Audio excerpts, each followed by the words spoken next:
போகிறது தான் நம்ம ஏன்னா நம்ம சுபாவம் அதான். ஏன்னா நம்ம பாகவத தர்மத்தை கடைப்பிடிக்கிறோம், நம்ம பௌதிக தர்மத்தை கடைப்பிடிக்கல. பௌதிக தர்மத்தை கடைப்பிடிக்கிறோம், அது மாதிரிலாம் நமக்கு நம்ம கூட பழகிண்டு நம்ம கூட பழகிற இன்னொருத்தர்களை போய் தப்பாக சொல்கிறோம் சொல்லி போகிறாங்க. அதை பற்றி நம்மளுக்கு கவலை இல்லை. அது அவங்களுடைய சுபாவம், நம்மளுடைய சுபாவம் அது கிடையாது.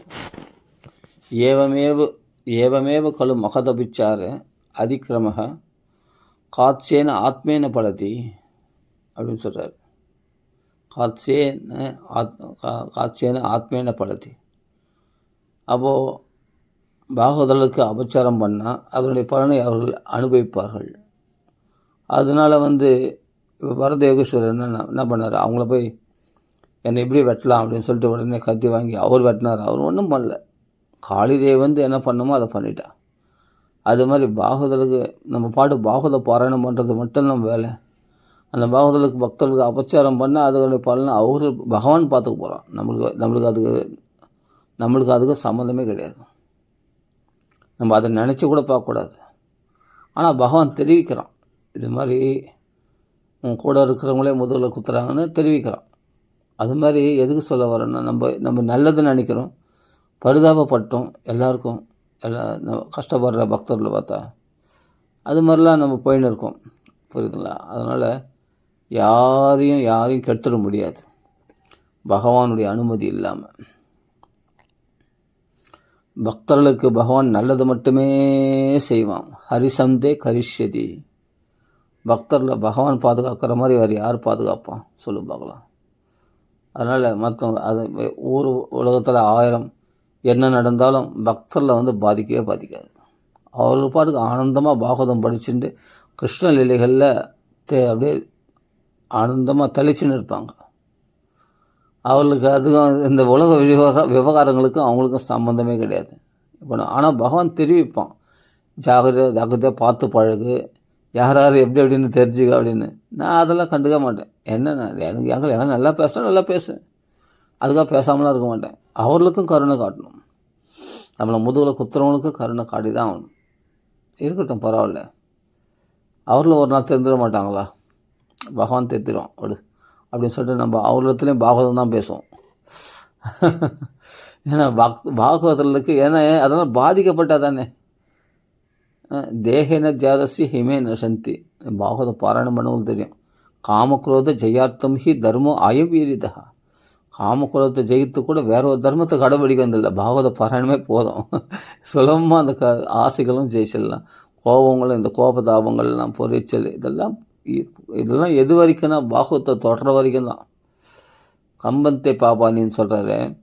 இந்த பாபம்லாம் நடுநடுங்குமா, இந்த பாப வாசனைகள்லாம் நடுநடுங்குமா. அப்படியே ஐயோ இவன் பாகவதம் படிக்கிறானே, நம்ம இவனை விட்டு போயிடுவோம் போல இருக்கே அப்படி இந்த காமக்ரோதங்கள்லாம் நடுங்குமா. கிட்ட கூட நெருங்காது. துக்க தாரித்ய தௌர்பாக்கிய பாப பிரக்ஷாலன் ஆயிடுச்சு. எல்லாத்தையும் எச்சு சாம்பலாக்கிடும். யார் துக்கப்படுறான்னா பணக்காரன்னு துக்கப்படுறான், ஏழைப்படும் தான் துக்கப்படுறான்னு நினைக்கிறீங்க? கிடையாது. கிருஷ்ண பக்தி பண்ணாதவங்க எல்லாமே துக்கம் தான் படுவான். பாகவதம் கேட்காதவங்களுக்கு எல்லாரும் துக்கம் தான் வரதான் செய்யும். தாரித்திரம் யார் தாரித்திரம்னா பணக்காரனும் தரித்திரம் தான் இருக்கும். ஏன்னா சந்தோஷம் இல்லையே. ஆனால் பாகவதம் வச்சிருக்கிறவன் நிர்தனாஸ்தி அபிதன்யா. பணம் இல்லாதவனாக இருந்தாலும் அவன் தான் பெரிய பணக்காரன். யார்? பாகவதம் வச்சுருக்கவன், பாகவதம் படித்து அனுபவிக்கிறவன். ஏன்னா இவன் சந்தோஷம், இவனுக்கு தரித்திரம் கிடையாது. இவன் தாரித்திரனே இவன் பெரிய பணக்காரன். ஏன்னா அவ்வளோ சந்தோஷத்தில் மிதக்கிறான் அந்த கிருஷ்ண பக்தியில் பாகவதம் படித்து. அப்புறம் இவனுக்கே தரித்திரம். அதெல்லாம் எல்லாம் பிரக்ஷாலனம் பண்ணி எல்லாம் எச்சு சாம்பலாக்கியாச்சு. எப்போ பாகவதத்தை தொட்டியோ அது பிறகு எல்லாமே ஓடி போச்சு. துக்கம், தாரித்திரியம், துர்பாக்கிய நிலை. யார் பாகவதம் படிக்கிறோன்னா துர்பாக்கிய நிலை. அவன் தான் சத்பாக்கியா மாமா முஞ்சத கற்க சித்து அப்படின்னா. சத்பாக்கியசாலிகளே ஒரு பொழுதும் இந்த பாகவத்தை விட்டுடாதீங்கன்னு நம்மளுக்கு எச்சரிக்கை பண்ணியிருக்காங்க. சூதர் சொல்லியிருக்காரு. சத்பாக்கியசாலிகள்னா சொர்க்க சத்தியச்ச கைலாசே வைகுண்டே நாஸ்தியம் ரசக.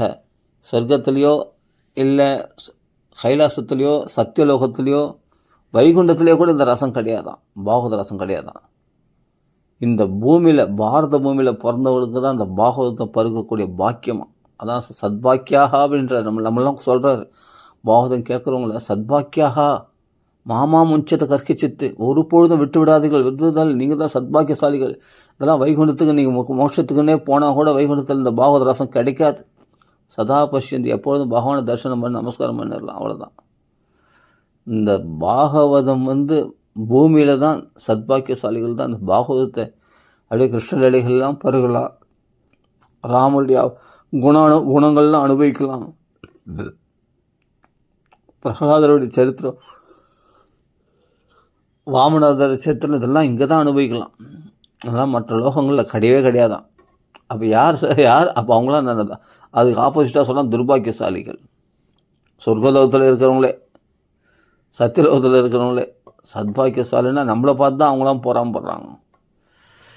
இந்த பாரத பூமியில் பிறந்த இவர்களல்லவா சத்பாக்கியசாலிகள், எப்பொழுதும் பாகவதத்தை அனுபவிச்சுன்னு இருக்காங்க, கிருஷ்ண லீலைகளை அப்படின்னு நம்மளை பார்த்து அவரெல்லாம் போகிறாங்க. ஸ்வர்கே சத்தியச்ச கைலாசே வைகுண்டம் நாஸ்தியம் ரசக, வேறு எந்த உலகத்துலேயும் இந்த ரசம் கிடைக்காது. ஆனால் வைஷ்ணவ தனம் இது பாகவதம். தனம்னா பெரிய சொத்து. இதை ஒருத்தன் படிக்க ஆரம்பிச்சிட்டான்னா அவர் புஸ்தகத்துக்கு கீழே வைக்க மாட்டான். ஃபஸ்ட்டு எப்போவுமே ஒன்று சொல்கிறாங்க, அது நாம சங்கீர்த்தனமானாலும் சரி, பாகவதமான சரி, ராமசங்கீர்த்தனம் ஆரம்பத்தில் கஷ்டமாக தான் இருக்கும். அது தவசை ஆனாலும் யோகமானாலும் பாகவதமானாலும், பாகவத தர்மத்தில் ஆரம்பத்தில் கஷ்டப்பட்டு தான் படிப்பான். பாகவதமோ பகவான் நாமாவோ கஷ்டப்பட்டு தான் நாமசங்கீர்த்தனம் பண்ணுவாங்க. பழக பழக பழக பழக பழக அது அவனுடைய சொரூபமாக மாறிடும். அப்படி மாறிட்ட பிறகு அதுக்கு பிறகு அவன் அனுபவிக்கிற ஆனந்தத்துக்கு எல்லையே கிடையாது. அது எது வரைக்கும் இந்த சாதனைகள் பண்ணுற வரைக்கும் சத் சங்கத்தை நாடிகிட்டே இருப்பான். நாடணும் கண்டிப்பாக. நாடினா தான் இவனுக்கு மனசுக்குள்ளே ஸ்ட்ராங்காக அந்த பக்தி விதைக்கப்படும், பக்தி ஸ்ட்ராங்காக இருக்கும். அந்த பக்தியை ஸ்ட்ராங்காக்கி கொண்டானா உறுதியாக, அதான் அலௌகிக நிஷ்டை, அந்த பக்தி நிஷ்டையில் அவனுக்குள்ளே ஸ்ட்ராங் ஆகிடுச்சின்னு சொன்னால் அது பிறகு அவன் தனியாக கூட செஞ்சிருக்கலாம். பாகவத புஸ்தகத்தை எடுத்துன்னு எங்கன்னா காட்டுக்கு போயிடலாம், பிருந்தாவனத்துக்கு போயிடலாம். அப்படி தானே போயிட்டார் ஆத்மதேவர். ஆத்மதேவர் என்ன பண்ணார், இங்கே ஒரு வனத்துக்கு, வனம்னா இல்லை பிருந்தாவனம் தான். அப்படியேப்பட்ட 60 வயசு ஆன பிறகு 60 வருஷம் பாகவத புஸ்தகத்தை எடுத்துன்னு போயிட்டார். எங்கள் கோகர்ணன் கொடுத்த பாகவத புஸ்தகத்தை எடுத்துன்னு எங்கே போயிட்டார், காட்டுக்கு போயிட்டார், வனத்துக்கு போயிட்டார்னு வருது. அதான் பிருந்தாவனத்துக்கு போய் என்ன பண்ணாருன்னா அனவரதம் 10 ஸ்கந்தம் மட்டும் படித்து கண்கள் மணி கிருஷ்ண கிருஷ்ணனையே அடைஞ்சிட்டாராம். கோலோகத்துக்கு போயிட்டார். கோலோக வைகுண்டம் சொல்லலையே, கிருஷ்ண உலகம், அந்த உலகத்தை அடைஞ்சிட்டார் ஆத்மதேவர். இது தான் உண்மையான சந்தோஷத்தை கொடுக்கக்கூடியது. அப்போது அவருக்கு என்ன குறைச்சல் ஆத்மதேவருக்கு? சொத்து சுகம் இல்லையா? நிறைய சொத்து சுகம் இருக்குது. புள்ளை இல்லைன்னு வருத்தப்பட்டு புள்ளை வேண்டி ஒரு பெரிய தொல்லையை கட்டினார். துந்துகாரின்ற ஒரு தொல்லையை கட்டிட்டு அவஸ்தப்பட்டார். அவன் ஒவ்வொரு தடவும் வீட்டில் இருக்கிற பண்டு பாத்திரம் சொத்து சுகம் பணம் பொருள் எல்லாத்தையும் எடுத்துன்னு போய் வேசிகளுக்கு கொடுப்பானாம். துஷ்டர்களுக்கு செலவு பண்ணுவானாம். மதுபானம் சாப்பிட்றதுக்கு துஷ்டர்களுக்கு சேர்ந்து மதுபானம் பண்ணுறதுக்கு எங்கள் அப்பா பணக்காரரா, நான் பணம் கொண்டு வரேன், நம்ம போய் மதுபானம் சாப்பிட்லான்னு சொல்லிட்டு துந்துகாரி அப்படி சண்டாளர்களோட திரிவானான். நாய்களை போய் பிடிப்பானான். சபஹஸ்தின அசுத்தமான உணவுகளை சாப்பிடுவானான். அவனாம் பரவேஷ்ம பிரதிபகா. அதே சமயத்தில் பிற பெண்களை பலவந்தப்படுத்துபவன், பிற வீட்டுக்கு தீ வைப்பவன், இப்படிலாம் பண்ணியிருக்கான் யார்? துந்துகாரி. அப்போ அவ்வளோ தீமைகள் பண்ணவன் அவன் என்ன பண்ணுறான், ஒவ்வொரு நாளும் நடுங்கோறான். ஆத்மதேவர் என் வீட்டுக்கு வந்தாவே நரக வேலை கொடுப்பான். எங்கள் பணம் எங்கே வச்சுருக்க? பணம் வந்தாவே பணம் தான் வருதே. அதுக்காக அவங்க அப்பாக்களை பணத்துக்காக பணம் எங்கே வச்சுருக்க? எடு எடு எடு எடு எனக்கு இவ்வளோ செலவு, எனக்கு ஓன செலவுக்கு கொடு, 10,000 ரூபா கொடு, 20,000 ரூபா கொடு, 1,00,000 ரூபா கொடு அப்படின்ட்டு வீட்டிலேருந்து பணத்தை எடுத்துகிட்டு போயினே இருப்பான். இப்படி செலவு பண்ணி சொத்து மொத்தத்தையும் அழிச்சிட்டான். தொடச்சி வச்ச மாதிரி ஆகிப்போச்சு வீடு. அவர் இல்லைன்னும் போது அடிக்கிறான் அப்பாவை. வருது பாருங்கள், பாகவதம் படித்து பாருங்கள், மகாத்மியம் படித்து பாருங்கள். அடிக்கிறான் அப்பாவை. இது வம்பு விலை குத்து வாங்கின மாதிரி ஆகிப்போச்சு பற்றியா. இத்தனைக்கு இவருடைய புள்ளையே கிடையாது. அவன் மனைவினுடைய தங்கை புள்ள, விலை கொடுத்து வாங்கினான் அவன் மனைவி துந்துளி. எதனால் என்னை சந்தோஷம் சரசா அப்படியே சுஷ்க ஏவகி. என்னென்னா சந்நியாசம் வாங்கிக்கப்பா, சந்நியாசன்றது ஒரு வறண்ட வாழ்க்கை, சந்நியாசம்தான் சர்வதா சுகம் அப்படின்னு சொன்னார் ஒரு எதி. மகான்கள் சொல்கிறது யார் கேட்ட? எல்லாமே அந்த இல்லற வாழ்க்கை, அந்த சந்தோஷம், மனைவி குழந்தைகள் சொத்து சுகங்களோடு வாழ்றது மட்டும்தான் விரும்புகிறாங்க. அதுதான் ஆத்மதேவரும் விரும்பினார். புத்திர பௌத்திர பேரம், அதுவும் பிள்ளைகளோட சந்தோஷம் மட்டும் இல்லை, பேரம் அவருடைய பிள்ளைகள் பிறகு போகிற அந்த பேரம் பேத்திகள்லாம் கொஞ்சணும், அப்படியே கும்பலாக கூட்டு குடும்பமாக சந்தோஷமாக இருக்கணும். எல்லாம் மனக்கணக்கு போடலாம், ஆனால் எல்லாம் நடந்துறதில்லை. அது வரைக்கும் நீ உயிரோடு இருக்கணுமே, எல்லாம் அனுகூலமாக இருக்கணுமே. அது சொல்லும் முதல்ல பிள்ளைகள் பேரம் பேத்திகள்லாம் அனுகூலமாக இருக்கணுமே. இல்லையே, மனைவி அனுகூலமாக இருக்கணுமே, மனைவிக்கு சம்மந்தமான சம்பந்திகள் உறவினர்கள் அனுகூலமாக இருக்கணுமே. எல்லாம் நம்ம நினச்சதெல்லாம் நடந்துட்டா ஒரு பாடு கூட இருக்கு, நினைப்பதெல்லாம் நடந்து விட்டால் தெய்வம் ஏதுமில்லை. அப்போ தெய்வம் எதுக்கு? நீ நினச்சதெல்லாம் நடந்துட்டா எல்லாம் மனக்கணக்கு போடலாம். நான் அப்படி வாழ்ந்துடுவேன், இப்படி வாழ்ந்துடுவேன், நான் பெரிய பணக்காரனாக வாழ்ந்துடுவேன், நான் குழந்தை குட்டியோட சந்தோஷமாக நான் படிச்சுட்டு நான் வேலைக்கு போய் நல்லா நிறைய சம்பாதிச்சு நான் அப்படி கோட்டை கட்டுவேன், கொடி ஏற்றுவேன், நான் அப்படி பண்ணுவேன், பெரிய ஆளாயிடுவேன். எல்லாம் மனக்கணக்கு தான். அதுதான் எதி சன்னியாசி சொல்கிறார். இலைமரவா காய்மரவா, அப்பா அங்கனுக்கு வேணன்னு ஒரு துஷ்டபுத்திரம் பிறந்தான், அதனால் ரொம்ப கஷ்டப்பட்டான். இலைமரவா காய்மரவா அந்த எதி சொன்னார். யார் கேட்டா? ஆத்மதேவர் கேட்டார். ஆரம்பத்தில் கேட்கல. நான் குடும்பம் குழந்தை குட்டியோட சந்தோஷமாக பிள்ளைகள்லாம் பிறந்தால் அவங்களுக்கு பெறக்கூடிய பேரம்பேத்திகள்லாம் சந்தோஷமாக நான் இருக்க போகிறேன், வாழ்க்கை என்ஜாய் பண்ண போகிறேன். நான் அவ்வளோ சொத்து பணம்லாம் வச்சுருக்கேன், அந்தளவுக்கு செலவு பண்ண வேணால் முடியும். எனக்கு பிள்ளைகள் தான் வேணும், எனக்கு சன்னியாசம் வேணாம். சன்னியாசம் சுஷ்க ஏவகி, சன்னியாசன்றது ஒரு வறண்ட வாழ்க்கை அப்படின்னார். மகான்கள் ஏதோ ஓரளவு தான் சொல்ல முடியும்.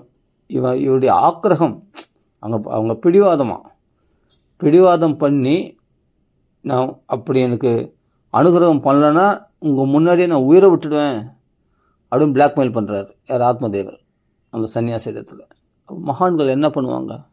இவனுடைய ஆக்கிரகத்தை புரிஞ்சு இதெல்லாம் சொல்லி திருந்துற கேஸ் கிடையாது, இது பட்டாதான் திருந்தோம் அப்படின்னு சொல்லி என்ன பண்ணார்? பழத்தை மந்திரிச்சு கொடுத்தார். அந்த பழத்தை எடுத்துன்னு போய் மனைவி கொடுத்தா மனைவி சாப்பிடல. அதான் சொல்கிறேன், நான் அனுகூலமாக இருக்கணுமே, நான் மந்திரிச்சு கொடுத்துருவேன்ப்பா. அந்த பழத்தினால அந்த உன் மனைவி சாப்பிடணுமே. ஃபஸ்ட்டு சப்த ஜென்மவதி புத்திர நெய் வச்சேன், இன்னும் 7 ஜென்மா கூட புத்திர பாக்கியம் கிடையாதுன்னு நான் சொல்லிட்டேன். நீ அப்படியே ஆக்கிரகமாக ஒரே பிடிவாதமாக கேட்குற. சரி, உன் பிடிவாதத்தை நான் என்ன பண்ண முடியும்? சரி, ஓகே, இந்தா, இல்லாட்டி உயிரை விட்டுருன்ற. சரி, நான் மந்திரிச்சு கொடுக்குறேன், என் பங்குக்கு நான் செய்துடுறேன். ஆனால் அது உன் புள்ளியா உன் மனைவி சாப்பிட்ணுமே. அது ஏன் அது சன்னியாசி மேலே தப்பு? துந்தலி சாப்பிடாமல் இருக்கிறது. அதான் விதி வேலை செய்கிறது. விதியானது என்னன்னா 7 ஜென்மத்துக்கு புத்திர பாக்கியம் இல்லைன்றது தலையில் எழுதிக்கல உனக்கு, அது அப்படி தான் நடக்கும். உன்னுடைய மனைவிக்கு அந்த பழத்தின் மூலமாக குழந்தை பிறக்காது. எப்படி பாருங்க. ஆனால் புத்திரம் ஓடுன்ற பிடிவாதத்தில் என்னாச்சுன்னா அவள் வேலை கொடுத்து புள்ளைய வாங்குற மாதிரி ஆகிப்போச்சு. தன் தங்கை பிள்ளை ஒரு துஷ்ட புத்திரனை. யார்? துந்தலி. இதுதான் நம்ம பகவான் நமக்கு என்ன படியான. உண்மையிலே புத்திர பாக்கியம் இல்லைன்னா உண்மையிலே எல்லாரும் சந்தோஷப்படணும். பகவான் நம்மளுக்கு ஃப்ரீடம் பண்ணிட்டான். புத்திர பாக்கியம் இருக்கிறவங்கள போய் கேளுங்க எவ்வளோ பிக்கல் படுங்களோ அனுபவிக்கிறாங்கன்ட்டு, எவ்வளோ பாரத்தை சமூகம். அதுக்காக நைட் ஷிஃப்ட்டு டே ஷிஃப்ட்டுன்னு உழைச்சி கஷ்டப்பட்டு அவர்களுக்கு ஃபீஸ் கட்டுறதுலேருந்து எல்லாமே அவங்களுக்கு தேவையானது செய்கிறதுல லட்சக்கணக்கில் செலவு பண்ணுறதுலேருந்து எவ்வளோ பாடுபடுறாங்க அப்படின்ட்டு யோசித்து பாருங்கள். அதுக்காக பிள்ளைகளுக்காக அப்படி ஓடி உழைச்சி தன் சொந்த பந்தங்களை பகைச்சிண்டு அந்த சொத்தை அபகரித்து தன் பிள்ளைகளுக்கு சேர்த்து வைக்கணுக்காக உறவுகளை தன் அண்ணன் தம்பிகளை பகைச்சி என்னென்ன பெரிய போராட்டம்லாம் போடுறாங்க தெரியுமா? அர்த்தம் அனத்தேக்ஷையா, அந்த சொத்து நிமித்தமாக அனர்த்தங்களை அனுபவிக்கிறார்கள். அதை பார்க்கணுமா? அதனால் எல்லாம் சந்தோஷமாக இருக்கணும்னு தான் ஆசைப்பட்டு குழந்தை குட்டியெல்லாம் பெற்றுக்கிறாங்க, கல்யாணம் பண்ணிக்கிறாங்க எல்லாம். ஆனால் அப்படி இருக்கிறது இல்லையே. இயற்கை அப்படி அனுகூலமாக ஆக்கி வர்றதில்லை. எல்லாம் நேருக்கு மாறாக தான் நடக்குது. பழத்தை வாங்கின்னு வந்து அந்த பழத்தையே சாப்பிடல, அதுவே டக்குனு தூக்கி மாட்டுக்கு போட்டா. அங்கேயும் அனுகூலம் இல்லை. அப்புறம் புள்ள பிறந்து அப்போ புள்ள அனுகூலமாக இருப்பான்னு என்ன நிச்சயம் சொல்லு பார்க்கலாம். நீ நினைக்கிறது ஒன்றுப்பா, ஆனால் நடக்கிறது வேறவாச்சு. விதி, உன் விதி வேறு வழியில் தள்ளி விட்டுருது. உன் மனைவி துந்தலி சாப்பிடலையே அந்த பழத்தை. அப்போ நமக்கு ஏன் இந்த கதைகள்லாம் வச்சுருக்காங்க, ஏன் நம்மளுக்கு இதெல்லாம் சொல்கிறாங்கன்னா, இதுதான் உண்மை, இதுதான் யதார்த்தம், இதுதான் இன்றைக்கி ஒவ்வொருத்தருடைய வாழ்க்கையில் நடக்கிறது. மகான்கள் அனுகிரகம் பண்ணிட்டாங்க, பகவான் அனுகிரகம் பண்ண, பகவான் கிருபாலு. எப்போ நீ வர்றதுக்கு தான் சித்தமாக இருக்கிறான், ரெடியாக இருக்கிறான் உனக்கு அனுகிரகம் பண்ணுறதுக்கு. நீ தான் திரும்பி பார்க்கல. மகான்களும் பழத்தை மந்திரிச்சு கொடுத்துட்டாரு, அவர் பக்கத்தில் அவருடைய ஆங்கிளில் எல்லாம் பண்ணிட்டாரு. ஆனால் உனக்கு அனுகூலமாக இல்லையே, அது நான் தான் பண்ண முடியும். நீ கணக்கு போட்டது என்ன, ரொம்ப ரசமாக சந்தோஷமாக அப்படி கொஞ்சம் கொலாவலாம், பிள்ளைகளோட பேரம்பேத்திகளோட சொத்து சுகம்லாம் இருக்குது நமக்கு. அதை வச்சு நல்லா தாராளமாக அவங்களுக்கு தேவையானதெல்லாம் செய்து பார்த்து அழகு பார்க்கலாம். நான் நினச்சேன், நடந்து தான் இல்லை, வேறு மாதிரிலாம் நடந்துச்சு, நினைக்காததுலாம் நடந்துச்சு. துந்துலி பார்த்தா அவன் தங்கை பாரியுடைய குழந்தைய எடுத்து வச்சின்னா அவ சொல்கிற பேச்சு கேட்குறான், வேஷம் போடுறான், உங்களே பொய் சொல்கிறான், கர்ப்பிணி மாதிரி வேஷம் போடுறான். அந்த துந்துலி என்னென்ன நாடகம் நடிக்கிறாவோ துந்துலி வேஷக்காரியா. அது பேர் தான் குழந்தைன்னு சொல்லிக்கிறான். அந்த குழந்தைய இவருடைய பணம் இவருக்கே தெரியாமல் பணத்தை கொஞ்சம் எடுத்து போய் அவன் தங்கை கணவனுக்கு கொடுத்துட்டா. என்னென்ன திருமண வேலைலாம் நடந்துச்சு பற்றியா. அந்த பழத்தை எடுத்து போய் பசுக்கு போட்டால் அந்த பசு அந்த பழத்தை சாப்பிட்டு அது கோகரன் ஒரு புத்திரனை பெற்றெடுக்குது, நிர்மலான புத்திரன். ஆனால் இவர் புள்ள இல்லை, அது மாட்டு புள்ளியாக பிறந்தார். அந்த நிர்மலமான புத்திரன் பிறப்புன்றது உண்மைதான், மகரிஷி சொன்னது கரெக்டாக தான் பிறந்தது. ஆனால் இவருக்கு இல்லையே. அப்படின்னும் போது இவருக்கு பிறந்தது இவருக்கு கேட்ச பிள்ளை எப்படின்னா மகா துந்துகாரி சொன்னது இல்லையா. வேணனுக்கு அங்கனுக்கு வேணன்னு ஒரு துஷ்டபுத்திரம் பண்ண, அதே மாதிரி பிறந்தது. அந்த மகான் சொன்னது கரெக்டாக போச்சேன். சகரனுக்கு அசமஞ்சைன் ஒரு துஷ்டபத்திரம் பிறந்த மாதிரி அது மாதிரி பிறந்துச்சேன். ஆனால் என்ன சொன்னால் குழந்தைகள்லாம் சாக்கடிக்கிறது இது பண்ணுறது. அதே மாதிரி அந்த அசமஞ்சன் என்ன பண்ணாரோ அதெல்லாம் இந்த துந்துகாரி பண்ணுறோம். அந்த குழந்தைகளை தண்ணியில் மூழ்கடிச்சு அது மூச்சு திணறதை பார்த்து சந்தோஷப்படுறது, அப்படியே ஒன்று உயிரிழந்துட்டோம் அப்படி சாகடிக்கிறது, சில வீட்டில் தீ வைக்கிறது, இதெல்லாம் அசமஞ்சயனும் பண்ணியிருக்காரு. அதே மாதிரி ஏமன் பண்ணி. ஆனால் அசமஞ்சயன் 9ஆம் ஸ்கந்தத்தில் என்ன சொல்லியிருக்காங்க, அசமஞ்சயன் மகா யோகீஸ்வரர். அது மாதிரிலாம் குழந்தைகள்லாம் சரை நதிகளில் போட்டு சாகடிச்சுட்டு வரான் அசமஞ்சயன். சகரனுடைய புத்திரன் அசமஞ்சயன். பின்னாடி என்னென்னா மக்கள்லாம் கம்ப்ளைண்ட் பண்ணுறாங்க சகர மன்னர் இடத்துல அயோத்தியில், இது மாதிரி உன் புள்ள பண்ணுறான், என் குழந்தைகள்லாம் சரை நதிகளில் ஏமாற்றிட்டு போய் அந்த குழந்தைகள்லாம் சாகடிச்சிட்றான் அப்படின்னு சொல்லிட்டு நீ தட்டிக்க. உடனே பிள்ளைன்னா கூட விட மாட்டாங்க சூரிய வம்சத்து ராஜாக்கள், உடனே தண்டிச்சுடுவாங்க. உடனே நீ குடும்பத்தோடு கிளம்பு, நீ இந்த ராஜ்யத்தில் உன் ராஜ்யமே உனக்கு கிடையாது. அடுத்த வாரிசு யாருன்னா அசமஞ்சயன் தான். இல்லை நீ சமஞ்சசமாக பழக மாட்டுற மக்களோட, அதனால் நீ அசமஞ்சஸ். அப்படி அசமஞ்சயனை என்ன பண்ணுற, நாடு கத்துறாரு, போய் அவனை காட்டுவோம்.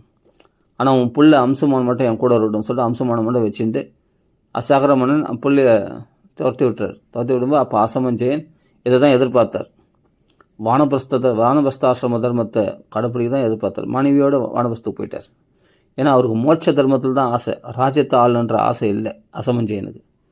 அதனால் அந்த இறந்த குழந்தைகள்லாம் தன் யோக சக்தியினால் யோக பிரபாவத்தினால அந்த குழந்தைகளை மீட்டெடுத்து கொடுத்துட்டு, இதோ உங்கள் குழந்தைகள்லாம் அப்படின்னு சொல்லிட்டு அந்த பசங்கள்லாம் அந்த அயோத்தியவாசிகள் இறந்த குழந்தைகள்லாம் மீட்டெடுத்து கொடுத்துட்டு அப்புறம் அவர் காட்டுக்கு போயிட்டார். அப்போ சகரமன் ஆச்சரியப்படுறான். பிள்ளை யாருன்னா மகா ஞானி. யார் அசமஞ்சயன் மகா ஞானி. அவர் சமஞ்சசமாக உலகத்தோடு பழகலைன்னா உலகத்துக்கு அவங்களுக்கும் ஒவ்வாது. மகான்களுக்கு அவங்களுடைய நடத்தை வேறு, நம்ம நடத்தை வேறு. ராஜ சௌக்கியத்தை அனுபவிக்கிறதுக்காக நான் வந்தேன் இந்த உலகத்தில், மனுஷ ஜென்மாவை கரையேற்றி கொள்ள அல்லவா நான் வந்திருக்கேன் அப்படின்னு சொல்லி அசமஞ்சயன் வைராக்கியம் அடைந்து இறந்த குழந்தைகளை, தன்னால் கொல்லப்பட்ட குழந்தைகளை மீட்டெடுத்து கொடுத்துட்டு எல்லோரும் அவங்க வீட்டுக்கு கொடுத்து அந்த அயோத்தியவாசிகளுக்கு அவங்களுடைய பிள்ளைகளை ஒப்படைச்சிட்டு அது பிறகு தான் காட்டுக்கு போனார். இது 9ஆம் ஸ்கந்தத்தில் வருது, சூரியவம்ச ராஜா கதை. சுகாச்சாரியர் சொல்கிறார், இது ராமாயணத்தில் சொல்லாத கதை இது. அப்போது ஏன்னா கைகை இடத்துல வந்து துஷ்டபுத்திரன் வந்து இதே அயோத்தியில் அசமஞ்சயன் ஒரு துஷ்டபுத்திரன் பிறந்தானேன்னு சொல்லி உதாரணம் காட்டும்போது அப்போ சொல்கிறாங்க. அப்போ வந்து அசமஞ்சயன் ஆமாம் துஷ்டத்தனம் பண்ணால் அதனால் நாடு கடத்தப்பட்டார். அப்போ ராமர் என்ன தப்பு பண்ணார்? அவர் எதுக்கு நாடு கடத்தணும்? அது மாதிரி ஏதாவது யாருக்காவது தீங்கு விளைவிச்சாரா அப்படின்ட்டு கேள்வி கேட்குறாரு. அங்கே சித்தார்த்தரோ வசிஷ்டரோ ஏதோ கேள்வி கேட்குறாரு. ஏன் உங்கள் குடும்பத்தில் கைகை சொல்கிறா உங்கள் குடும்பத்தில் அசமஞ்சயன் ஒருத்தனை நாடு கடத்தலையா? தப்பு பண்ணுங்க. ஆமாம் நாடு கடத்தினா தப்பு பண்ணால் நாடு கடத்தணும். தப்பு பண்ணால் ராமர் எதுக்காக நாடு கடத்தணும்? 14 வருஷம் ராஜ்யத்துலேருந்து காட்டுக்கு போனோம் அப்படின்ட்டு அப்புறமா கேள்வி அயோத்திய வாசல் அங்கே வசிஷ்டர் யாரோ ஒருத்தர் கேள்வி கேட்குறாங்க. அப்போ இந்த சம்பாஷணம் நடக்குது. அப்போது அசமஞ்சயன் வந்து அது மாதிரி கொடுமைப்படுத்தினார், குழந்தைகள்லாம் சரியதிகள் போட்டு கொன்றார், அது மாதிரி துஷ்டபத்திரன் பிறந்தார் என்ன பண்ணுவேன் அப்படின்றத இங்கே குறிப்பிடுறார். யார்? சன்னியாசி ஆத்மதேவருக்கு. அதெல்லாம் புரிஞ்சிக்கல. அவருடைய மோகம்லாம் என்னென்னா புள்ள வேணும்.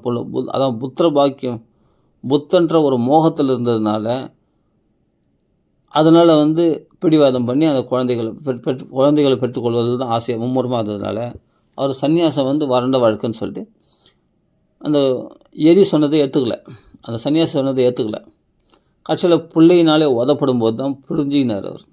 ஆஹா, இது வந்து துஷ்டபுத்திரன் பிறந்து நான் எவ்வளோ அவஸ்தைகள் படுறேனே. யார்? துந்துகாரியாலே உதப்படுறார், அடிக்கிறான் அப்பாவை ஆத்மதேவரை. அப்போ தான் புரிஞ்சுக்கிறார் அந்த சன்னியாசி சொன்ன வார்த்தை கரெக்டு. அப்போ கோகர்ணங்களை வந்து சரணம் அடைகிறார். கோகர்ணா, நீ விஷயம் தெரிஞ்ச மகா ஞானி, நான் எங்கே போவேன் இப்படியே வருது அங்கே பதம். நான் எப்படி வாசம் பண்ணுவேன், நான் எங்கே போவேன் நிம்மதியை தேடி, ஐயோ இவங்களது நான் எப்படி எஸ்கேப் ஆவேன், இப்போ ஒவ்வொரு நாள் நரக வேதனை கொடுக்குறானே, இவங்களுக்கு தப்பிச்சா போதும்னு நான் இருக்கிறேன்.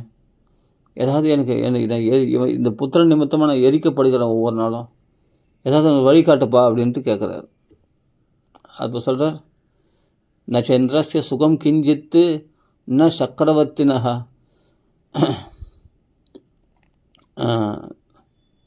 சுகமஸ்தி விரக்தஸ்ய முனிர் ஏகாந்த ஜீவினஹ அப்படின்றார். யார்? கோகர்ணன் சொல்கிறார்.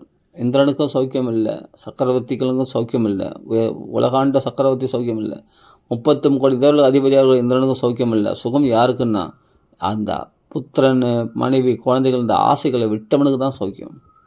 விட்டுட்டு ஏகாந்தமாக போய் பாகவதம் பாராயணம் பண்ணுறான் பத்தியான், அவனுக்கு தான் சௌக்கியம். பகவன் நாம கீர்த்தனம் பண்ணுறான் பத்தியான், அவன் தான் சௌக்கியமாக இருக்கிறான் அப்படின்றது சொல்கிறார். முனேர் ஏகாந்த ஜீவினக. அதனால் வந்து தெஜ லோக தர்மத்தை திறந்துடு. புரியுதுனா? சர்வஸ்வ சாது புருஷான் ஜெஹி காமதிருஷ்ணான்.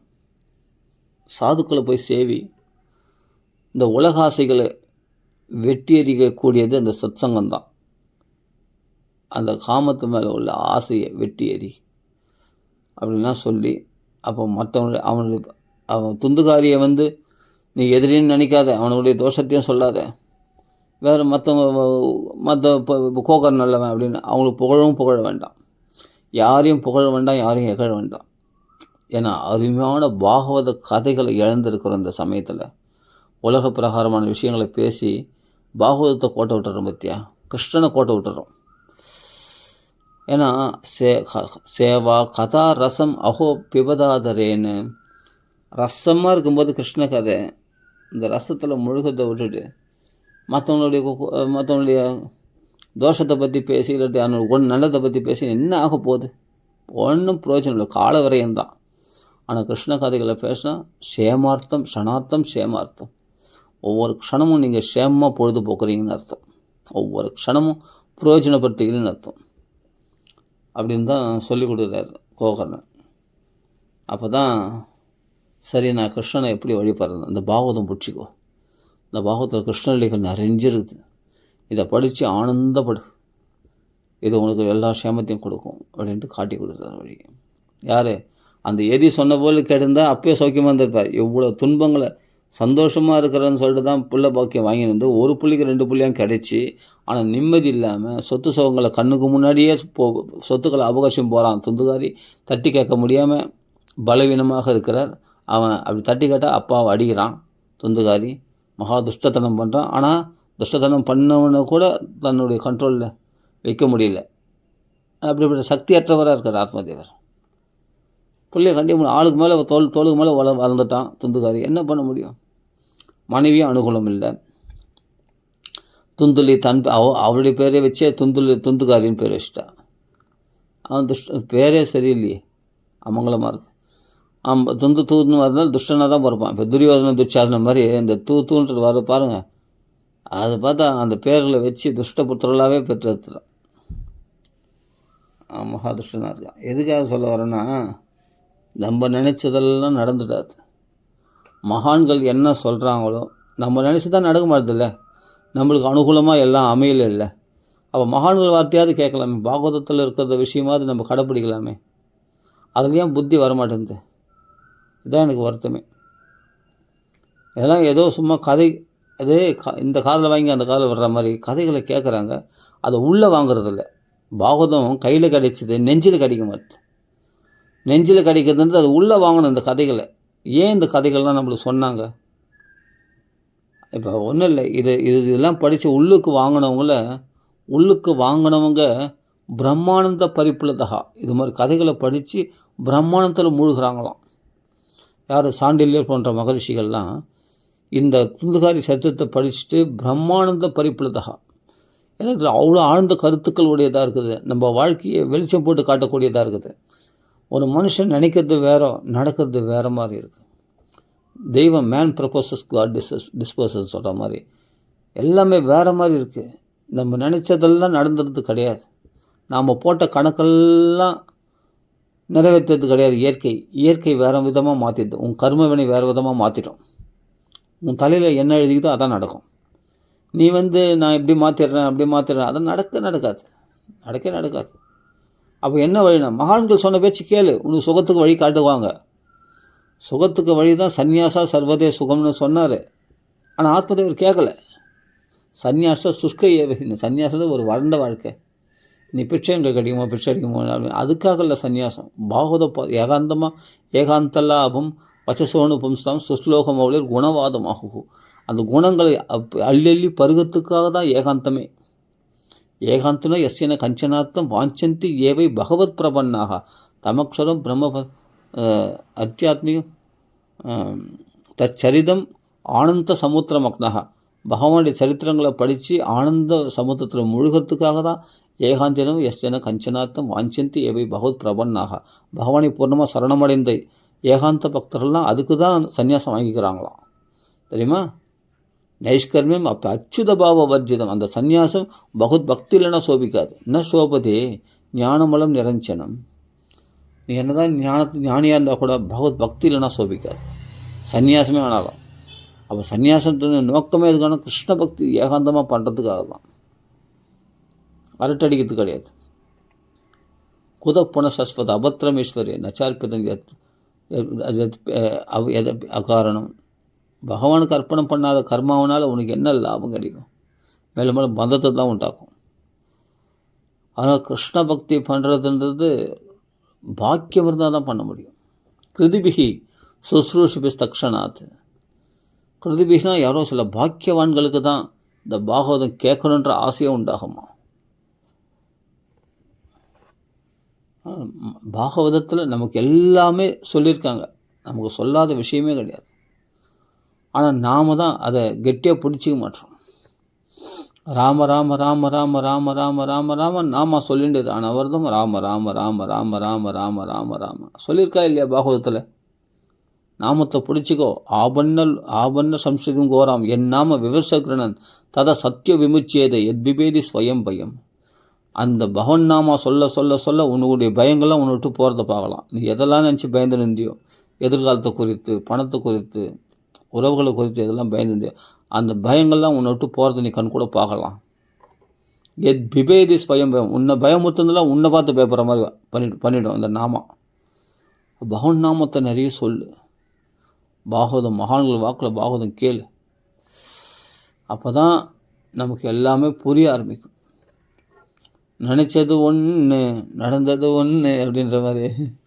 அதனால் தவிக்குது அம்மா பண்ண. அப்போ நம்ம ஒன்று நினைக்கிறோம், நடக்கிறது வேறு மாதிரி இருக்குது. நம்ம நினச்சதெல்லாம் நடந்தது தான். அனுகூலமான வாழ்க்கை அப்படின்னு தான் எல்லோரும் ஆசைப்பட்றாங்க. மனைவி அனுகூலமாக இருக்கணும், பிள்ளைகள் அனுகூலமாக எல்லாம் அப்படி இல்லையே. நம்ம நினைச்சது அப்படியே அனுகூலமாக இருந்தாலும் நிரந்தரம் இல்லையே, அசாஸ்வதம். கணவன் இல்லையே, இப்போது மனைவி இல்லையே கூட, பிள்ளைகள் இல்லையே கூட. அதுவும் கல்யாணம் பண்ணி அவங்க குடும்பத்தை பார்த்துன்னு போயிடுச்சு. அப்பா அம்மா திரும்பி பார்க்கலையே. அமெரிக்கா ஆஸ்திரேலியா போயிடுச்சு. அப்பா அம்மா இங்கே கஷ்டப்படுறாங்க இந்தியாவில். யார் வந்து உடம்பு சரியில்லாம் பார்த்துப்பா? இல்லையே. நீ பெற்ற பிள்ளையே உனக்கு உதவலையே. அப்படின்னும்போது இந்த அவஸ்தைகள்லாம் படுறது நம்ம நேர்லேயே பார்க்குறதெல்லாம் பிரத்யக்ஷமே தரிசிதம் அப்படின்றது உண்மை தான். ஆனால் அதனால தான் பாகவதத்தை பிடிச்சிக்கோ, பாகவத தர்மங்களில் சொல்கிறது கேளு, மகான்கள் வாழ்க்கையை பாரு, எப்படி வாழ்க்கை அதைத்தான் நம்பணும். பகவான் ஒருத்தந்தான் வாசுதேவ பராகதி, வாசுதேவ சர்வமிதி, மகாத்மா சுதுர்லபா. எல்லாம் இனிமேல் எனக்கு வாசுதேவன் தாண்டா அப்படின்னு வந்துட்டான்னா அப்படிப்பட்ட மகாத்மா கிடையாது ரொம்ப துர்லபமாக. அவ்வளோ லேஸில் வந்துட முடியாதான். பகவான் ஒருத்தன் போதும். இல்லைன்னா அவன் நம்மளை இல்லைன்னா மற்றவங்களை பற்றி குறை சொல்லின்னு தான் இருப்பான். ஏன்னா அவன் அப்படி பண்ணான், இவன் இப்படி பண்ணான், அவன் துரோகம் பண்ணான், என்ன நான் அப்படி பண்ணேன், அவனுக்கு அவ்வளோ நல்லது பண்ணேன், கட்சியில் பார்த்தா எனக்கு கெடுதல் விளைவிச்சான், இவன் என் வேலை சரியாக பேச மாட்டேன்றான், நான் எதனால் நான் போய் தொங்குறதுனால தான் இவன் வேலை சரியாக பேச மாட்டேன்றான், என்னை மதிக்க மாட்டேன்றான் அப்படின்னு மற்றவங்களை பற்றி குறை சொல்லின்னு தான் இருப்பேன் கட்சி வரைக்கும். ஏன்னா நீ பாகவத வாசனையே இல்லை உனக்கு. எனக்கு இவ்வளோ பேர் நஷ்டம் ஏற்பட்டுச்சு, இந்த கவலை வந்துச்சு, அந்த கவலை வந்துச்சுன்னு இதை பற்றி தான் லௌகிகமாகவே பேசின்னு இருப்பேன். பாகவதம் தொடாத வரைக்கும். பாகவதத்தில் உள்ள கதைகளை படிக்க ஆரம்பித்தா அது வந்து சுவாரஸ்யமாகவும் இருக்குது கேட்கறதுக்கு. ஆனால் அதை உள்ளே வாங்கிக்கிட்டால் நம்மளுக்கு அனுபவமாக வருது, நம்மளுக்கு பரம பிரயோஜனமாக இருக்குது இந்த பாகவதம் பார்த்தா. இப்போ ஒன்றில் ஒரு ஆத்மதேவர் கதை சொன்னேன், எவ்வளோ பாடுபட்டார்னு. ஒவ்வொரு ஆங்கிளில் பாருங்கள் அந்த கதையை. அப்போ அங்கே ஒன்று நடந்தது ஒன்று, இவர் நினச்சது ஒன்று, அங்கே அவர் ஆசீர்வாதம் பண்ணது ஒன்று, பார்த்தா நடந்தது வேறு மாதிரி ஆடுது. என்னன்னு சொல்கிறது? எந்த புத்திரனால் சௌக்கியத்தை அனுபவிச்சாரோ அந்த புத்திரனால் நரக வேதனை அனுபவிச்சார் ஆத்மதேவர். அதான் பட்டு தான் தேரணும். இவங்களாம் சொன்னால் புரிஞ்சிக்க மாட்டாங்க. இன்றைக்கி அது மாதிரி தான் இந்த பாகவத தர்மத்தை மகான்கள் சொன்னதை கேட்டுக்கொள்ளாமல் பாகவதத்துக்கு வராங்க, பாகவதம் படிக்கிறாங்க, எல்லாம் பண்ணுறாங்க. ஆனால் அதை உள்ளுக்குள்ளே வாங்காமல் அவஸ்தைப்படுறாங்க.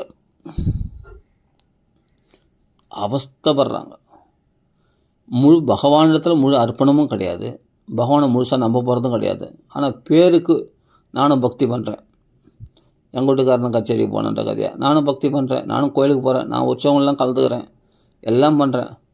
ஆனால் பார்த்தா திடீர்னு ஒரு கஷ்டம் வந்துச்சுன்னா ஓன்னு அழறாங்க.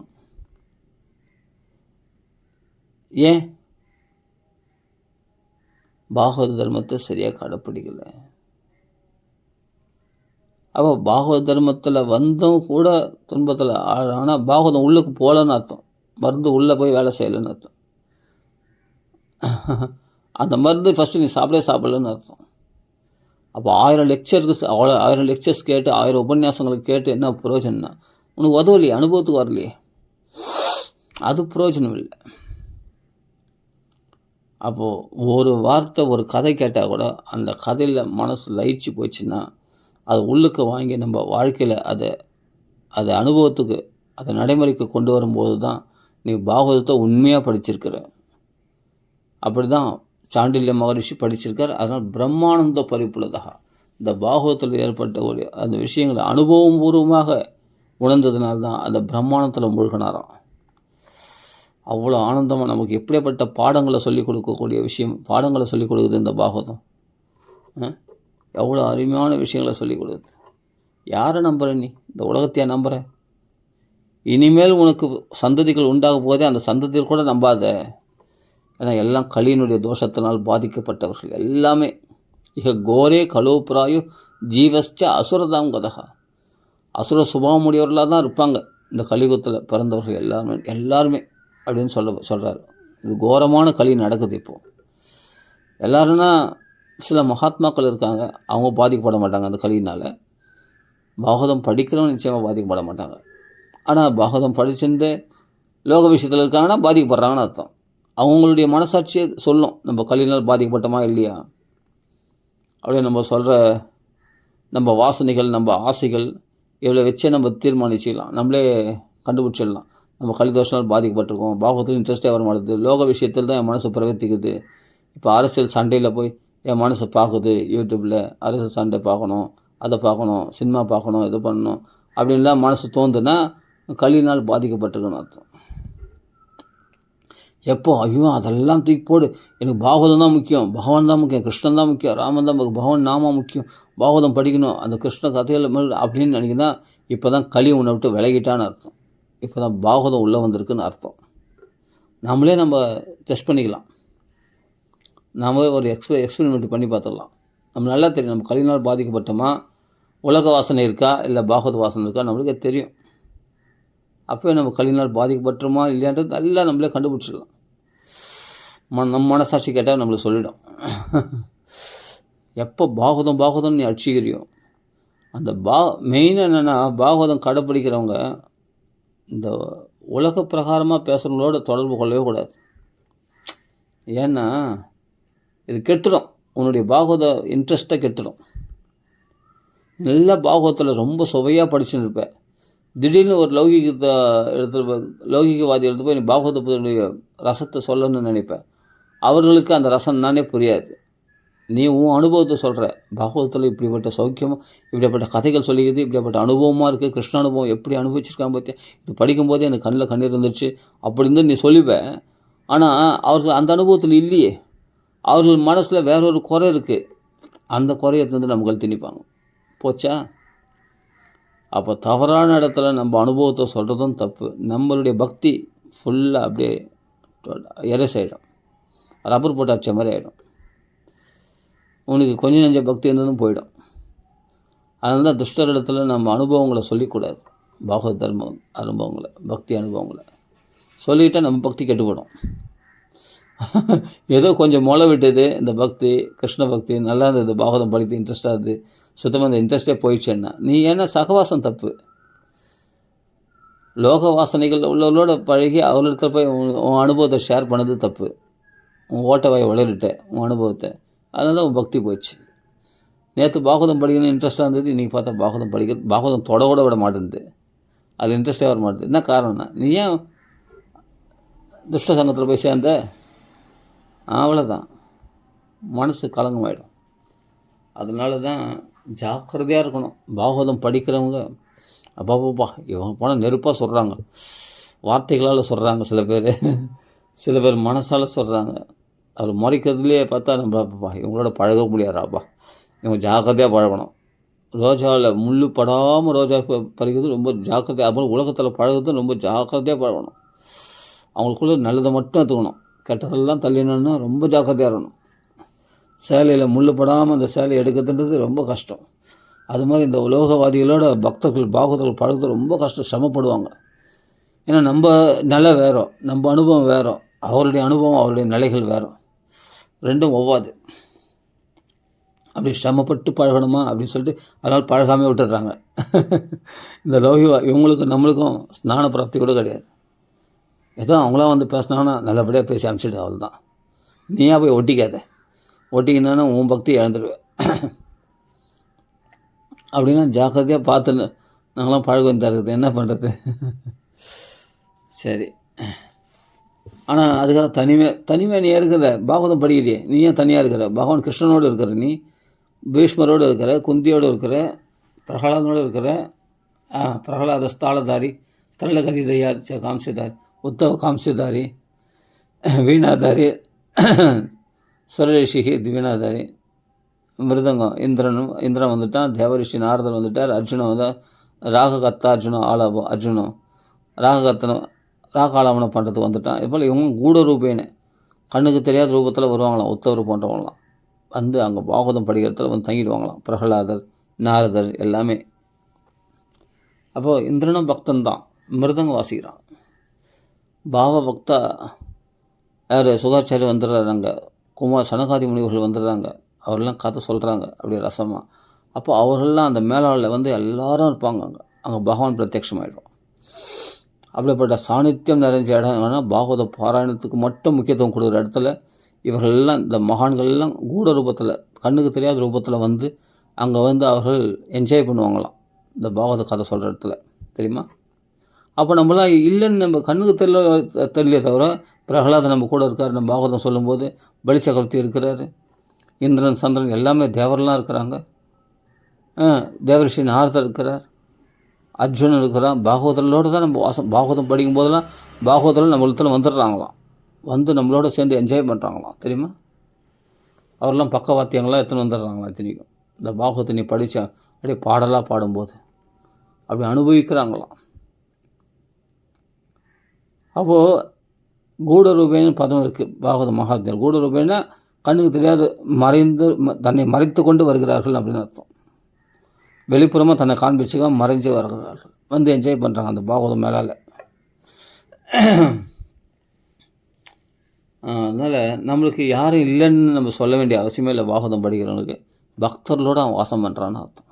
பாகவதம் படிக்கிறவன் இந்த மனசில் இதெல்லாம் அவன் இந்த பாவத்தில், இந்த மனசில் இந்த இப்படி பாவிச்சுட்டு அவன் பாகவதம் படித்தான்னா அவனுக்கு பாகவதர்கள் பரம அனுகிரகம் பண்ணுவாங்க, பெரிய அனுபவத்தை கொடுத்துருவாங்க. இதாங்க உண்மை, இதான் சத்தியம்.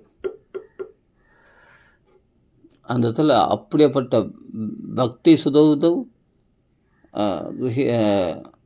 தருணோ கிரகித், அதாவது இளமையோடு பக்தி ஞான வைராக்கியம் அங்கே அப்படி பிரகாசம், அவ்வளோ சாநித்தியமாக அங்கே பிரகாசிதான். பக்தி அங்கே அப்படி பிரகாசிக்குதான், அவ்வளோ சாநித்தியமாக ஞான வைராக்கியம் அங்கே அப்படி பிரகாசிக்குமா.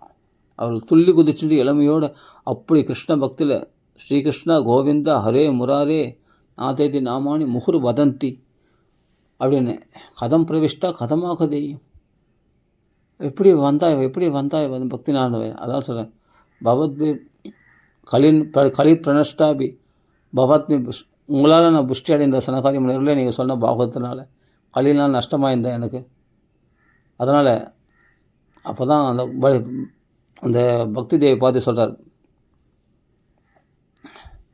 பக்தே சுதௌதௌ சரூபகத்ரி கோவிந்த சரூபகத்ரி பிரேமகதத்ரி பவரோகஹந்திரி சாத்வம்ச திஷ்டஸ்வ சுதைரிய சம்சயா நிரந்தரம் வைஷ்ணவ மானசானி. பக்தர்களை கோவிந்தமயமாக மாற்றுபவளே, அப்படிப்பட்ட கிருஷ்ண பிரியத்தை கிருஷ்ண பக்தியில் தலைக்க வைப்பவளே பக்தி தேவியே, உனக்காக இடமில்லை, இங்கே கதை கேட்குற அத்தனை ஹிருதயத்துலையும் போய் வாசம் பண்ணுன்ட்டு ஸ்தாபிக்கிறார். அதெல்லாம் படிக்கணும், அனுபவமாக இருக்கும். நம்ம ஹிருதயத்தில் பக்தி வந்து உட்கார்ந்ததுக்கு அப்படியே உட்காந்துரும் பக்தியான வரைக்கும் பகவான். அப்போது பவரோகஹந்திரி, இந்த சம்சார தாபங்களை அடியோடு போக்கக்கூடியவளாம். அப்படிப்பட்ட பவரோகம், இந்த சம்சாரம் என்ற தாபம் என்ற இந்த நோய்களால் பாதிக்கப்பட்டவங்களுடைய நோய்களை போக்கக்கூடியவளாம். அப்படிப்பட்ட தன் பிள்ளைகளோடு வந்து ஹிருதயத்தில் தங்கிடுறா அப்படின்னா இது என்ன ஒரு பாக்கியம் பாருங்கள். சத்பாக்கியா தான், நம்மளாம் சத்பாக்கியசாலிகள் தான். சத்பாக்கியா மாமா முன்சதை கற்கிச்சித்து, ஒரு பொழுதும் விட்டு விடாதீர்கள் இந்த பாகவதத்தை. இதெல்லாம் யார் சொல்லிக் கொடுப்பாங்க? இவ்வளோ விஷயங்கள் இருக்குது பாகவதத்தில், யார் சொல்லிக் கொடுப்பாங்க? பாகவதத்தோட பழகினா தான் சொல்லிக் கொடுப்பாங்க. இப்போ இந்த ஆத்மதேவர் கதையில் இவ்வளோ விஷயங்கள் இருக்கானா? ஆமாம், அனுகூலம் இல்லையே, மனைவி அனுகூலம் இல்லை, பிள்ளை அனுகூலம் இல்லை, சொத்து சுகங்கள்லாம் கரைஞ்சி போச்சு ஆத்மதேவருக்கு. தான் நினச்சது ஒன்று, எல்லாம் அனுகூலமாக இருக்குன்னு இல்லையே, நரக வேதனை அனுபவிச்சார். அப்போ சன்னியாசன்றது என்னன்னா சாமியாராக போய்விடா. சாமியாராக போவாதானே இப்போ எப்படி இருக்கான்னா சாமியாரோட மோசமாக இருக்கிறான். சாமியார் பிச்சை எடுத்துன்னு கஷ்டப்படுறாருன்னு சொல்கிறோம், அது பிச்சைக்காரனோட மோசமாக இருக்கிறான். இல்லறவாசி அனுகூலம் இல்லாத வீட்டில் பயந்துன்னு வாழறான். மனைவிக்கு பயப்படுறான், பிள்ளைக்கு பயப்படுறான், உறவுகளுக்கு பயப்படுறான். கண் கூட பார்க்குறான், நெருப்பில் அப்படியே இருதலை கொல்லி எறும் மாதிரி இப்படியும் போக முடியாமல் அப்படியும் போட மெல்ல முடியாமல் முழுங்க முடியாமல் சொல்ல முடியாத விஷயங்கள்லாம் தவிச்சுன்னு உள்ளே போட்டு பொழிங்கன்னு எரிஞ்சு சாம்பல் ஆகிறான். இன்றைக்கி எவ்வளோ பேர் அது மாதிரி இருக்காங்க தெரியுமா? என்னால் காட்ட முடியும், பிரத்யட்சமாக காட்ட முடியும். அப்படிலாம் நோய்களால் வதப்பட்டு மனக்கவலைகளால் வதப்பட்டு அவ்வளோ துன்பப்படுறான். சன்னியாசி தான் சௌக்கியமாக இருக்கிறாங்க. இன்றைக்கி எல்லாத்தையும் திறந்துட்டு கல்யாணம் பண்ணிக்காமல் பிரம்மச்சாரிலாம் இருக்கிறாங்க, பகவத் பக்திக்காக வாழ்க்கை தியாகம் பண்ணியிருக்காங்க சில பேர்லாம். அவர்லேயும் அவரும் சௌக்கியமாக இருக்கிறாங்க. கிருஷ்ண பக்தியில் தலைச்சுண்டு பாகவதம் படிச்சுண்டு நான் இல்லறத்தில் சந்தோஷமாக இருக்கிறேன்னு நினைக்கிறவங்க தான் நீ வெந்து மடிகிறாங்க. நிறைய பேர் பார்க்குறேன். எல்லாமே இல்லைன்னு சொல்ல முடியாது, வேறு விதத்தில் அனுபவிப்பாங்க. துன்பங்கள் கண்டிப்பாக வரும், சந்தோஷம் மட்டும் கிடைக்காது. இல்லறத்தில் துன்பங்கள் தான் சொல்லப்போனால் இல்லறத்தில் துன்பங்கள் தான் அதிகமாக இருக்கும். மகத்கதானாம் துக்கம் சுள்ள சுகாய. அப்போ எதுக்காக அந்த துன்பத்தை வாங்கிக்கிறேன்னா அந்த அல்ப ஆசைக்கு ஆசைப்பட்டு தான், மனைவி சௌக்கியத்துக்கோ இல்லை மழலை சௌக்கியத்துக்கோ ஆசைப்பட்டு தான் இல்லறத்தில் பிரவேசித்தான். ஆனால் அப்படி இல்லையே, வேறு மாதிரி இல்லை, போகுது, ரூட்டே மாறுது, பாதை மாறி போகுது, மார்க்கம் தவறி போகுது. நம்ம நினச்சதெல்லாம் நடந்தது இல்லையே, நினச்சதெல்லாம் நடந்தது கிடையாது. ஒரு மாதம் தாக்குப்படியில் கல்யாணம் ஆகி அதுக்குள்ளே பார்த்தா ஒரே சண்டை ரகலை அடி தடியில் போச்சு. பார்க்குறேன். அதனால் பாகவதம் காட்டுற வழி தான் சரியான வழி. எல்லாரும் வாசிகள்லாம் சௌக்கியமாக இருக்கிறவங்க இல்லை, சன்னியாசி தான் நீங்கள் சௌக்கியம். அதான் பகவானுக்காக தன் வாழ்க்கையை அர்ப்பணித்தவங்க தான் சௌக்கியமாக இருக்கிறாங்க. அதான் உண்மை. ஓகே, சரி, ஓகே, இதான் நான் பேசணும்னு பேசிட்டேன். ராம ராம ராம ராம ராம ராம ராம ராம ராம. அதனால் பாகவதத்தை பிடிங்க, பிரகலாதனுடைய உபதேசத்தை கேளுங்க, கபிலவாசுடைய உபதேசத்தை கேளுங்க, ஆத்மதேவர் கோகரனுடைய உபதேசத்தை, மகாத்மத்திலேருந்தே கோகரன் உபதேசத்தை பற்றி கேளுங்க. அது என்ன அழகாக சொல்கிறார். மமதாம் விமுஞ்ச. அப்போ உன் புள்ளன்றனே, இந்த புள்ள உன் புள்ள, பக்கத்துக்காரன் பிள்ளையும் உன் புள்ள, அவனும் ஒரு புள்ள தான், அவனுக்கும் அதே ரத்த மாம்சம் செய்து அதே தான் இருக்குது, உன் பிள்ளையத்துலேயும் அதே உடம்புல ரத்த மாம்சம். ஆனால் அந்த மமகாரம் தான் அது அவன் புள்ள, இது ஏன் புள்ள அப்படின்னு காரணம் பாருங்கள். இந்த மமகாரம், மமதான் விமுச்ச. இதை விட்டுட்டா அதுவும் ரத்த மாம்சம் கொண்ட ஒரு ஜடம், இதுவும் ரத்த மாம்சம் ஒரு ஜடம் அப்படின்னு உடம்பை மட்டும் பார்த்து போயினே இருப்பேன். அப்போ அந்த பட்டுதல் வராது. அப்படின்னா தேகே அஸ்தி மாம்சருதிரே அபிமதி தெஜத்வம். அபிமதி தெஜத்வம் எதுனா மமதாம் விமுச்ச. இந்த தேகம் அஸ்தி மாம்சருதிரே, எலும்பு சத ரத்தம் இதெல்லாம் சேர்ந்தது தான் அந்த தேகம். அதில் மமதாம் என்னுடைய புல்லுன்னு பாராட்ட பற்றியா, அது நரகே கதிகி. அது புல்ல பாசமானது நரகத்துக்கு வழிவகுக்கும். என் மனைவி பாசம் வச்சுன்னா அந்த பாசம், அந்த துன்பமானது, அந்த பட்டுதலானது நரகத்துக்கு வழிவகுக்கும். ஆனால் கிருஷ்ணனிடத்தில் பட்டுதல் வச்சுன்னா அது வைகுண்டத்துக்கு வழிவகுக்கும். மோக்ஷத்வாரம் அபாவிரதம், மோக்ஷ வாயில திறந்து வச்சிடும். அது எல்லாம் சொல்கிறாரு இல்லையா, சேத கல்பஸ்திய பந்தாய வம்சமுக்தி, இதெல்லாம் கபில வாசுதேவத்தில் வருது. கோகர்ணன் சொல்கிறார். படிக்கும்பொழுது அப்படி இருக்குது. நமக்கு சௌக்கியத்துக்கு வழிகாட்டுறாங்க பாகவத்தில், பகவத்கீதையில். அவங்களுக்கு என்ன லாபம்? வியாசர் சுகாச்சாரியர் சொன்னதால் நம்மளுக்கு என்னென்ன, நம்ம சேம நிச்சயசாய லோகசிய, உலகத்தில் எல்லாரும் சேமத்தை அடையணுன்ற நோக்கத்துக்காக தான் பாகவதமே எழுதினாராம். மக்கள்லாம் அப்படி வெந்து மடிகிறால. சம்சாரினம் கருணையாக புராண குஹ்யம். இந்த ரகசியத்தை, புராணத்தில் உள்ள இந்த புராண ரகசியத்தை, இந்த பாகவதமே ரகசியம்தானா. இந்த 18 புராணங்களில் ரகசியமான புராணம் பாகவதம், ரொம்ப ரகசியம், புராண குஹ்யமாக. அது சம்சாரிகள் மேலே கருணையினால் உரைத்தாராம் சுகாச்சாரியர், தெரியுமா? நம்ம கவலையில் வெந்து மடியும் தமோந்தம் அப்படி அறியாமல் இருட்டில் போராடி கொண்டு இருக்கிற நம்மளெல்லாம் உத்தாரணம் பண்ணுறதுக்கு தான் சம்சாரிகள். தமோந்தம் சம்சாரினம் கருணை புராண குஹ்யம். நம்மளெல்லாம் மேலே உள்ள கருணையினால் இந்த பாகவதத்தை நமக்கு உபதேசம் பண்ணியிருக்கார் பரிசுத்து மூலமாக. அப்போ கெட்டியாக பிடிச்சிடணும். இந்த பாகவதத்தில் சொல்லக்கூடிய விஷயந்தான் நமக்கு சௌக்கியத்தை கொடுக்கக்கூடியது. நம்மளை உன்னத ஸ்திதிக்கு கொண்டு போகக்கூடாது. கிருஷ்ண புரஸ்திதா, கிருஷ்ணனுக்கு முன்னாடி கொண்டு போய் நிறுத்த போகுது இந்த பாகவதம் தான். அதை புரிஞ்சிக்காமல் பாகவதம்லாம் சன்னியாசிகள் ஏதோ அதெல்லாம் சாமியார் வாழ்க்கை. நம்ம நல்லா சம்பாதிச்சோமா, சாப்பிட்டோமா, தூங்கணுமா, ஜாலியாக இருந்தோமா, நல்லா சாப்பிடணும், நல்லா சாப்பிடணும், நல்லா தூங்கணும், நல்லா சம்பாதிக்கணும், ஒரு நாள் செத்து போயிடணும். இப்படி கண்டதே காட்சி கொண்டதே கொள்ளணும் வாழ்க்கை வரவங்களுக்கு நான் சொல்கிறது புரியாது. இந்த பாகவதத்துடைய அனுபவம் என்னன்னு தெரியக்கூட தெரியாது. அதான் சம்சாரத்தில் கஷ்டப்பட்டவங்களுக்கு தான் வாழ்க்கையில் நொந்து நூலாக போனால் பாகவதம் தேன் மாதிரி இனிக்கும். வாழ்க்கையில் நொந்து நூலாக போனவங்களுக்கு தான் துன்பமான விஷயம் பாகவதம் தேன். இந்த வழி நான் முன்னாடியே எனக்கு தெரியாமல் போச்சு, இல்லைன்னா இந்த சம்சாரத்தை நான் விழுந்து இவ்வளோ காலம் விரயம் பண்ணி இவ்வளோ காலம் வேஸ்ட் பண்ணியிருக்க மாட்டேனே, எப்போ நான் பாகவத தர்மத்துக்கு வந்திருப்பேனே